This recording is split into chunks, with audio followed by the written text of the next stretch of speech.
మీరు తీసుకోవాలి, తీసి ఇస్తారా? మీరు ఉండండి, మీరు తీస్తారు అక్కడ.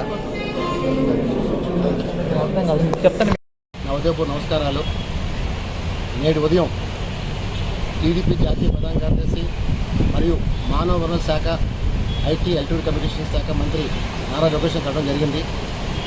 ఏదైతే విశాఖపట్నం జీవీఎంసీ హార్టికల్చర్ విభాగంలో పూర్తిగా అవినీతిమయమైందని చెప్పి ఆయనకు ఒక నివేదించడం జరిగింది. గడిచిన 4 సంవత్సరాల్లో విపరీతంగా 40 to 48% లెస్ బిడ్తో వేసి పనులు చేయకుండా బిల్లులు చేశారని చెప్పి దీనిపైన ఆయన పూర్తిగా నేను ఎంక్వైరీ చేస్తాను రామని హామీ ఇవ్వడం జరిగింది. అలాగే గడిచిన 20 రోజులుగా కాంట్రాక్ట్ స్టాఫ్ నర్సింగ్ వాళ్ళు రెగ్యులైజ్ చేయమని చెప్పి జీవో 115 రద్దు చేయమని చెప్పి రాష్ట్ర వ్యాప్తంగా 11,000 మంది స్టాఫ్ నర్సులు ఆందోళన చేస్తున్నారు. ఇది కూడా దృష్టి తీసుకోవడం జరిగింది సార్. ఎందుకంటే వాళ్ళు కోవిడ్ టైంలో కోవిడ్ వారియర్స్గా పనిచేశారు. వాళ్ళ ప్రాణాలు పణంగా పెట్టుకొని రాత్రనగా పగలనగా చేశారు. వాళ్ళు పీజీలు, డిగ్రీలు, పిహెచ్డీలు చేశారు. మరి ఇవాళ జగన్మోహన్ రెడ్డి పాలనలో ఏఎన్ఎంలు నియమించి వాళ్ళు రెగ్యులైజ్ చేయడం చాలా దుర్మార్గం. మరి చదువుకు విలువ లేకుండా చేస్తున్నారు.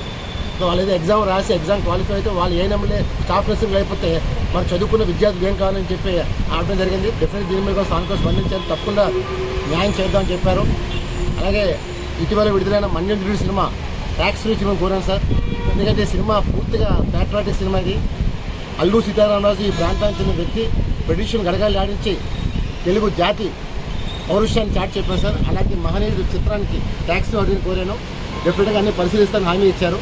అదే మేము కోరేది ఒకటే, మీ హయాంలో డెఫినెట్గా అటు ఐటీ పరిశ్రమలు కానీ అన్ని రంగాల్లో అభివృద్ధి చెందని చెప్పి విద్యార్థులు మొత్తం కోరుకుంటున్నాం సార్.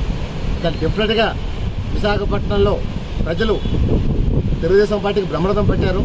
డెఫినెట్గా మీ నాయకత్వంలో కూడా బ్రహ్మరథం పెట్టి ఆంధ్రప్రదేశ్ దిశ మార్చి ఒక young dynamic minister Nara Lokesh అని చెప్పడం జరిగింది. డెఫినెట్గా రానున్న రోజుల్లో ప్రజలకు మంచి వాళ్ళు రాబోతున్నాయి. డెఫినెట్గా చంద్రబాబు నాయుడు గారు, పవన్ కళ్యాణ్ కలిగితో రాష్ట్రాన్ని అభివృద్ధి చేసి చూపిస్తారు. జై హింద్.